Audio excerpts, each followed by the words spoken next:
جی بچوں، تشبیہ، استعارہ اور اس کا تیسرا حصہ تلمیح، ان تینوں کو ملا کر یہاں سے 5 نمبر کے کثیر الانتخابی MCQs ہمارے پاس آتے ہیں یا ہمارے سامنے آتے ہیں۔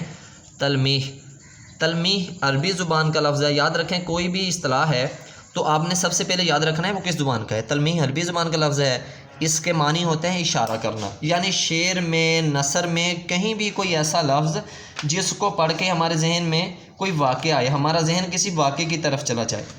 جیسے نثر یا شعر میں ایسا لفظ لانا جس سے کسی واقعے کی طرف اشارہ ہو، جس سے کسی واقعے کی طرف اشارہ ہو، تو اس کو کہتے ہیں تلمیح۔ اچھا، مثال کے طور پہ ابن مریم، مریم علیہ السلام کے بیٹا پیدا ہوئے عیسیٰ علیہ السلام، تو ابن مریم یہ 2 لفظوں سے ہم پہچان جاتے ہیں کہ عیسیٰ علیہ السلام کی طرف اشارہ ہے۔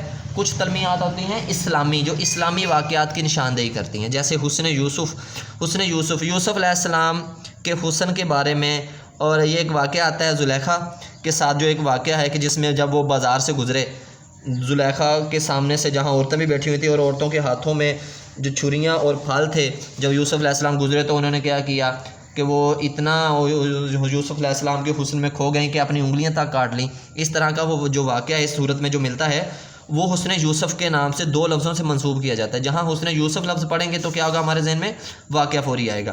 آگے چاہ یوسف یعنی چاہ کہتے کنواں، یوسف علیہ السلام اس کے بھائی جنگل کی طرف گئے یا کسی ویرانے کی طرف گئے تو انہوں نے صلاح کر کے آپس میں مشورہ کر کے یوسف علیہ السلام کو کنویں میں پھینکا، اور کنویں میں پھینکنے کے بعد کیا ہوا، وہاں سے چلے گئے، وہاں پہ قافلے والے قریب سے گزرے یا آس پاس سے گزرے تو انہوں نے یوسف علیہ السلام کو نکالا۔ آب زمزم ہے تو یہ اس کو پڑھ کے ہمارے ذہن میں فوری واقعہ لفظ آتا ہے۔ آب حیات کہتے ہیں ایسا پانی جس کا پانی پی کر انسان امر ہو جاتا ہے، یعنی موت سے بری ہو جاتا ہے۔ اچھا، یہ ہیں کچھ اسلامی تلمیحات۔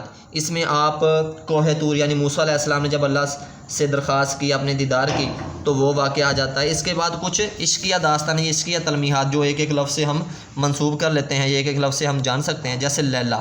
اب لیلا، مجنوں کا اصل نام قیس، یہ عشقیہ داستان جہاں یہ لفظ پڑھتے ہیں، ان کے نام پڑھتے ہیں، اسم پڑھتے ہیں، تو ہمارے جو کیا کہتے ہیں عشقیہ داستان، اس کی طرف ہمارا اشارہ جاتا ہے۔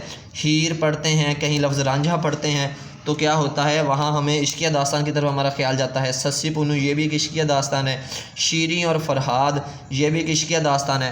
فرہاد کے ساتھ ایک لفظ آتا ہے جس کو ہم جو اس کے واقعے کی طرف اشارہ کرتا ہے، جوئے شیر کہتے ہیں دودھ کی نہر۔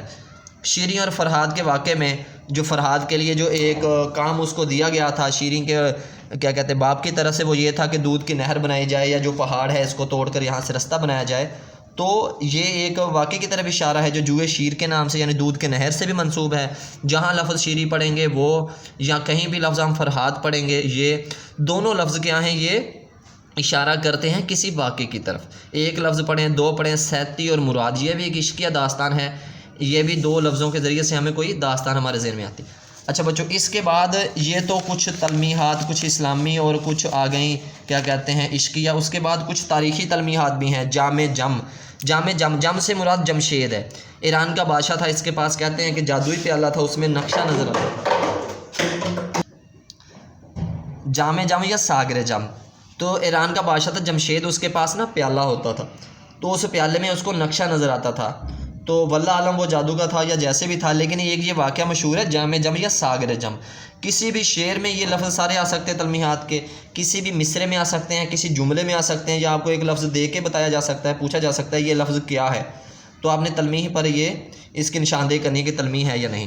کاغذی پیرہن، ایران میں کیا ہوتا تھا، جس بندے نے اپنی فریاد، درخواست، ریکویسٹ یا عرضی کرنی ہوتی تھی، وہ بادشاہ کے سامنے ایک نا کاغذ کا لباس ملتا تھا، عارضی لباس، وہ پہن کر جاتا تھا اور اپنی بات پیش کرتا تھا۔ محمود و یاز، یہ ایک تلمیح ہے۔